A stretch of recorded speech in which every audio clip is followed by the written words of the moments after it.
بسم الله الرحمن الرحيم الحمد لله رب العالمين والصلاة والسلام على أشرف المرسلين هو سيدنا محمد بن عبد الله وعلى آله وصحبه أجمعين أكي يولون أترى إكياتي جفون النبي محمد صلى الله عليه وسلم إكنا كما دولو يا نبي kó máa bá gbogbo àwọn ará ilé àwọn sàhábà àti àwọn tábìín àtàwọn àfẹ́sìn tí wọ́n ti bọ́ sálì kìyàmọ̀ àlékún ìkẹ́ àlékún ìgẹ̀ ọlọ́ba wọn ṣe fún wọn. àwa kí gbogbo ẹ̀yin ìyá wa ẹ̀yin bàbá wa nínú Islam àkí gbogbo ẹ̀yin mùsùlùmí káàkiri ayé lọ́kùnrin lóbìnrin lọ́mọdé lágbàlagbà pẹ̀lú gbólóhùn tó fi ń lọ́lá jù pé salamu alaykum wa rahmatulahi wa barakatuhu. Oore àjẹjẹ tó Ọlọ́run kó máa bẹ́ni kọ̀ọ̀kan wa gbé Allahumma àmín. Náà mo ṣàbápàdé ọmọ kan tí wọ́n pè ní Yesaloonaka. Yesaloonaka ni wọ́n pè é. Yesaloonaka ló ń jẹ́ ọmọ yẹn ó wá ṣìṣe ọmọ bú ó ṣìṣe ọmọ òṣì ó ń pè rẹ̀ ní Yesaloonaka ó ṣẹ̀ṣẹ̀ wá fi hàn wípé yes confirm ọmọ àlè lòun ó ṣẹ̀ṣẹ̀ fi wá hàn wípé ọmọ bú ọmọ òṣì lòun ṣùgbọ́n Yesaloonaka mo fẹ́ béèrè kan lọ́wọ́ ẹ̀ náà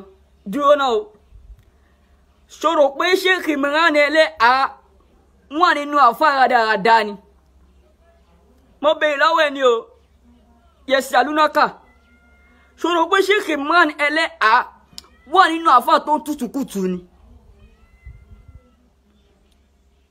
Yesaloonaka mo béèrè lọ́wọ́ ẹ̀ ni o mo béèrè lọ́wọ́ ẹ̀ Yesaloonaka ṣòro pé Sheikh Imran Eleha wà nínú àfáà tó ń pa ọmọ ànábì ni mo béèrè lọ́wọ́ ẹ̀ Yesaloonaka ṣòro pé Sheikh Imran Eleha wà nínú àfáà tó ń polówó ẹbọ ni no ó yàtọ̀ síra wọn kò jọra wọn náà Yesaloonaka ojú ẹ̀ fọ́ ni kò jọra wọn Yesaloonaka kò jọra wọn ojú ẹ̀ fọ́ ni kò jọra wọn nǹkan tó ń dààmú ẹ àwa mọ̀ background ẹ ń dààmú ẹ ọmọ tí background ẹ bá ti rí bẹ́ẹ̀ yẹn tó bá dàgbà tán ṣégeṣége ni ó máa ṣe kò sí bó ṣe fẹ́ kọ́ńtò ààrẹ tó wọn ní kò lè tán lọ́rọ̀ máa bá kó má kó dànsákì èyí bú ààrẹ yẹn á sì yẹ̀wò pé ó yá àníṣe mo fẹ́ ṣe rí bú yẹn jálẹ̀ sẹ́ Yesaloonaka mo ń bèèrè lọ́wọ́ ẹ̀ ní ṣòro pé Sheikh Imran wà nínú àwọn àfáà rédèrèdè àwọn àfáà tó ń parọ́ ọmọ ànábì àfáà tó ń tutù kùtù Sheikh Imran Eleha àfẹ́sìn làwọn mọ̀ wọ́n sí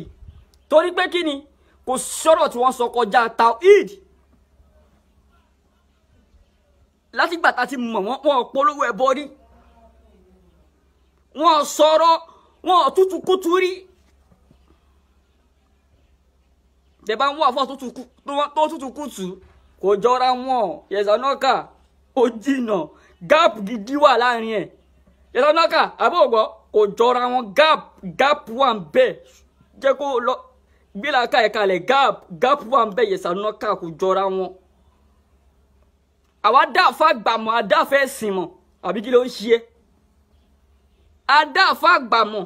adáàfẹ́ sìn àfàgbà àwa dàmọ̀ àfẹ́sìn àwa dàmọ̀ pẹ̀lú ọ̀rọ̀ ẹnu wọn la fi dá wọn mọ̀ ṣe Sheikh Imran Eleha wà ní ẹni tó wá ń pa ọmọ ànábì ni àbí tó tutù kùtù ó jẹ́ kó rí ẹ pé Yesaloonaka mo mọ̀ pé kò lè tán lára ọmọ bá kó má kù dànsákì ó tún gùn ẹ́ iṣẹ́ ọmọ àlè tún gùn ẹ́ nìyẹn iṣẹ́ ọmọ àlè ó tún gùn ẹ́ ló tún fi jáde lórí Sheikh Imran Eleha iṣẹ́ ọmọ àlè ó tún gùn ẹ́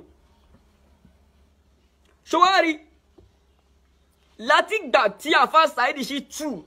tó ti pariwo mú ẹ wípé ó yá àní kò mú bàbá ẹ̀ jáde tó bá dé lójú pé òkè iṣẹ́ ọmọ àlè mú bàbá ẹ̀ jáde ṣé wọ́n rí bàbá ẹ̀ mú jáde ọmọ àlè ní ẹ̀nà àlọ́ mú àlè lè má ṣiṣẹ́ ọmọ àlè sẹ́ẹ̀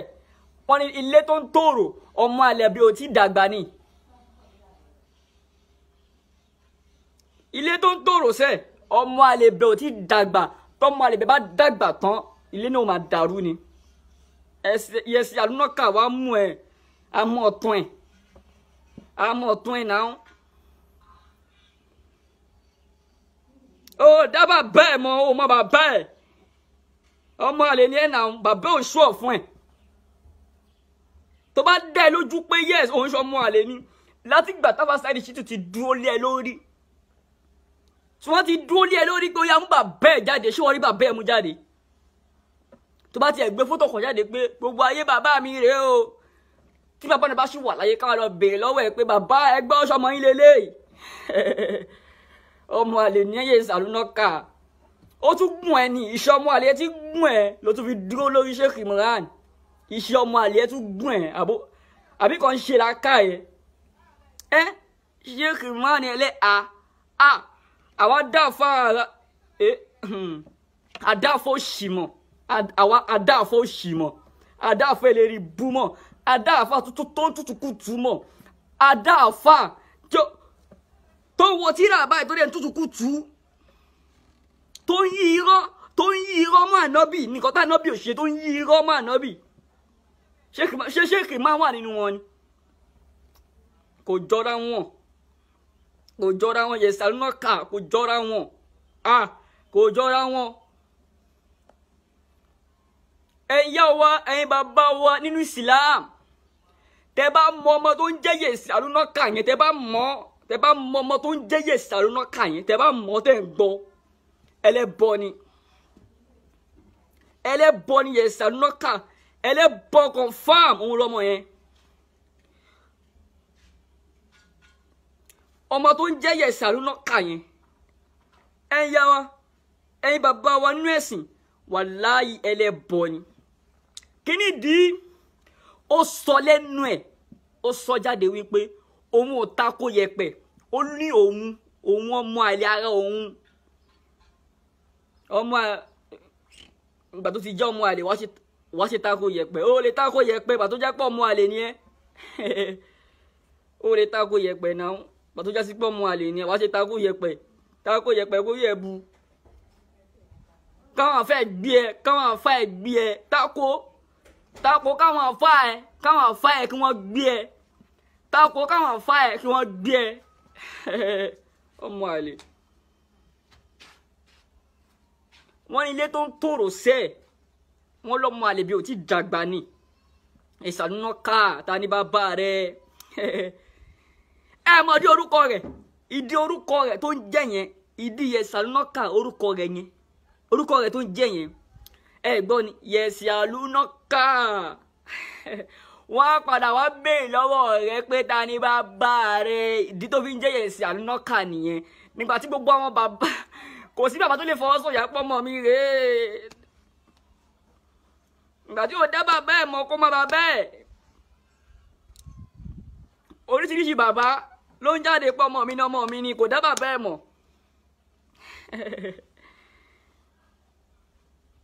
ló fi ń jẹ́ Yesaloonaka wípé wọ́n á padà wá béèrè lọ́wọ́ rẹ̀ pé ta ni bàbá rẹ̀ Yesaloonaka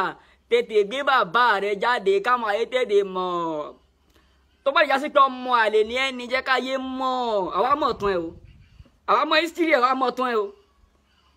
ṣùgbọ́n mo fẹ́ lè ṣèkìlọ̀ fún ẹ Yesaloonaka mo fẹ́ lè ṣèkìlọ̀ fún ẹ níjọ́ tó bá tún jáde tó dúró lórí Sheikh Imran Eleha wípé Sheikh Imran Eleha ń parọ́ máa pìtọ́ eríkún ọmọ àlè ẹ máa pa fún ẹ ìtàn ẹ máa pa fún ẹ bó ṣe jẹ́ bọ́mọ àlè ṣe jẹ́ confam torí ọmọ àlè wà rẹ́gísítà pé yes confam ni ẹ confam ọmọ àlè ni ẹ tàbá kó gbogbo àwọn ọmọ àlè jáde báyìí wọn kọ́ lẹ́kọ̀ọ́ síwájú wọn pé yes èmi olóyè àwọn ọmọ àlè bá fẹ́ gbọ́ níjọ́ mo kò fẹ́ lè ṣe ìkìlọ̀ fún ẹni níjọ́ tó bá ti dúró lórí Sheikh Imran Eleha wípé Sheikh Imran Eleha parọ́ Yesaloonaka ìtàn erékùnsùn bàbá ẹ máa pa fún ẹ erékùnsùn ọmọ àlè kò ní bàbá o erékùnsùn ọmọ àlè tọmọ àlè ti jẹ wá máa pa fún ẹ ìdí tó fi ní bàbá tó fi lè fọwọ́ sọ̀yà pé bàbá ẹ lélẹ̀ máa pàtàn yẹn fún ẹ. ẹ̀yin yá wa ẹ̀yin bàbá nínú Islam ẹ̀yin náà ẹ rí pé kò jọra wọn náà ẹ̀yin yá wa kò jọra wọn ó jìnnà síra wọn Yesaloonaka ọmọ Yesaloonaka yẹn sí Sheikh Imran ó jìnnà síra wọn ó jìnnà síra wọn kò tiẹ̀ súnmọ́ra wọn rárá kò súnmọ́ tó gbà súnmọ́ra wọn Yesaloonaka ó kéré àfa ẹ̀gbọ́n ò tó ó kéré Yesaloonaka ó kéré sí kan tó ṣe yẹn ó kéré. ẹ̀yin ìyá wa ẹ̀yin bàbá nínú ẹ̀sìn ṣe wá rí ọmọ tí wọ́n pè ní Yesaloonaka yẹn ẹlẹ́bọ ni ó ti di ẹlẹ́bọ confam ẹlẹ́bọ rẹ̀ wọ́n ti stamp ẹ̀ pé yes confam ẹlẹ́bọ ni nígbà tó ti fẹnu ara ẹ̀ sọ wípé òun ò ta kó yẹpẹ ọmọ àlè ọwọ́ rẹ̀ tó sì gbàgbọ́ wà nábì ni sallallahu alayhi wa sallam ó sì gbàgbọ́ wà nábì tá nábì ní man ataka inan aw arrafan fasalahu an shay'in fasaddaqahu lam tuqbalu lahu salatu 40 yawman tó sì gbàgbé ni ànábì ní tó bá lọ lé yẹmí wò tó lọ yẹ yẹpẹ wò àbó lọ yẹ nǹkankan wò ànábì ní Ọlọ́run ò ní gba ìwọ̀n ẹ̀ fún 40 days wọn ò ní gba ìwọ̀n ẹ̀ fún 40 days Yesaloonaka nígbà tá ànábì sọ̀rọ̀ tó mú àlẹ́ ọwọ́ tí wá sọ pé ìwọ ò tako ànábì tako nǹkan wípé kò dá ìwọ wá sọ pé ìwọ ò lè tako ó mú àlẹ́ yẹn kí àfẹ́ ló ń bẹ̀rù ní àbọ̀ lọ́hùn àbá ànábì ìwé èèyàn owó gan ní ẹ̀gan ànábì sọ̀rọ̀ wọ́n sọ tani idiot tani Yesaloonaka ẹlẹ́bọ ni ẹ ó ti confirm pé ẹlẹ́bọ ni ẹ tí wọ́n fẹ́ gbọ́ ó ti confirm wípé kí ni wípé ẹlẹ́bọ ni ẹ ẹlẹ́bọ ẹ ti confirm báyìí ẹlẹ́bọ ẹ ti wà stamp ẹlẹ́bọ ẹ ti ṣe kí ni ó ti wà confirm ó ti wà stamp. ṣé ọ̀rọ̀ tí Sheikh Imran Eleha sọ ṣé Sheikh Imran Eleha àparọ́ ni àwọn àfàgbà kan tí wọ́n sì ṣẹ́kù ogun ló fi confirm pé ìjà àfà wà lára èèyàn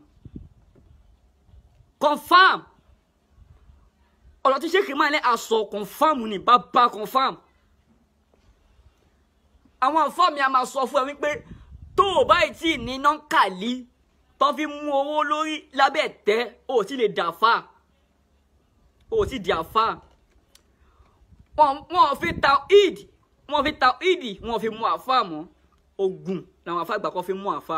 tó o báyìí tí lógun báyìí o sì dàfà àfà ní irinṣẹ́ ogun ẹbọ ní irinṣẹ́ àwọn àfà àgbà kan náà ọṣẹ agbowó wá ọṣẹ ìtajà afẹ́rò wọn ní kọ méjì tó ń ṣe àwọn àfà àgbà kan irinṣẹ́ wọn gangan nìyẹn irinṣẹ́ wọn nìyẹn confam ni mo fi pariwo wípé àníṣe tí wọ́n bá fẹ́ káńsù ẹbọ lọ́wọ́ máa fà nílẹ̀ Yorùbá lónìí àti jálàbí kí wọ́n lọ gbé látòrí ilé kéwú àwọn ilé kéwú ńláńláńlá torí pé ibẹ̀ ló ti wọ́ wá àìmójútó tàwíìdì fún wọn láti ilẹ̀ ní gbogbo ẹbí dàrú wọn ní títí foundation bá ti strong blọọkì tó máa sórí ẹ̀yẹ ya máa shake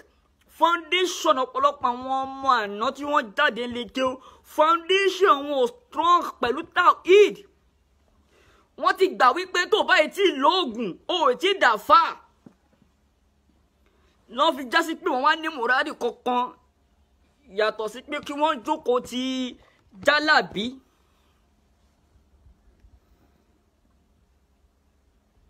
ni mo fi pariwo wípé sẹ́ àníṣẹ́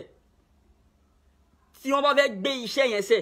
látòrí àwọn lékè ńlá nǹkan ti lọ gbé kí gbogbo àwọn lékè ńlá kí wọ́n gégùn fún gbogbo àwọn ọmọ tó bá jáde ń gbé àníṣẹ́ ẹ tó bá ṣe bọ́nu yín tó lọ ṣògùn ọ gégùn lé wọn kọ́ gégùn lé wọn pa àníṣẹ́ ẹni tó bá jáde tó lọ jókòó ti jálàbí kọ́ gégùn lé wọn torí bẹ́ẹ̀ ló ti wọ́ wá ibẹ̀ ni foundation ti strong ó ṣe rọ̀ ìrọ́kọ̀ òótọ́ ọ̀rọ̀ ni Sheikh Imran sọ confam ọ̀rọ̀ ni gbogbo àwọn àfa àgbà kan tó bá ti lóògùn ò sì lè dàfa ogun ní ìjà àfa lọ́dọ̀ tí wọ́n ìwọ Yesaloonaka wọ́n sọ kọ́tọ̀kọ́tọ̀ wọ́n sọ rédèrèdè wọ́n sọ àwọn sọ jáde jàtí Yesaloonaka mo fi eléyìí mo fi ṣe kìlọ̀ fún ẹ mo kàn fi just warning níjọ́ tó bá tún jáde sí Sheikh Imran Eleha àníṣe máa pín tọ́ ibi tí ọmọ àlè ẹ tó ti ṣẹ̀ wá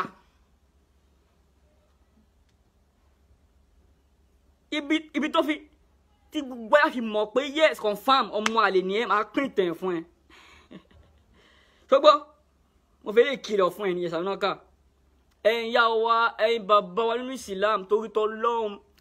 tẹ́ bá ti rí ọmọ tí wọ́n pè ní Yesaloonaka yẹn ẹlẹ́bọ ni ó torí ó ti sọ olóhùn ọ̀tá kó yẹpẹ̀ ẹlẹ́bọ ni ó ẹ̀yin ìyá wa ẹ sá fún ẹ jìnnà sí o kó má kó orí ibú ara ẹ̀ kó má kó wọ̀nyí o ẹ má gbọ́rọ̀ rẹ̀ o eléri ibú ni o ẹlẹ́bọ ni o Ọlọ́run ṣamọ̀nà wa o Ọlọ́run ní jẹ́ ká bá ẹlẹ́bọ jẹ́ o Ọlọ́run ní jẹ́ ká bá ẹlẹ́bọ mú o wala hawla wala quwwata illa billahi al-aliyyil azim Yesaloonaka ẹlẹ́bọ ni ẹ́ ó ti confam torí pé ó ti sọ pé ó tako yẹpẹ̀ ṣùgbọ́n eléyìí fún just one ni fún ẹni níjọ́ tó bá tún tako Sheikh Imran wàá gbọ́ tán ẹ̀. Assalamu alaikum wa rahmatullahi wa barakatuhu.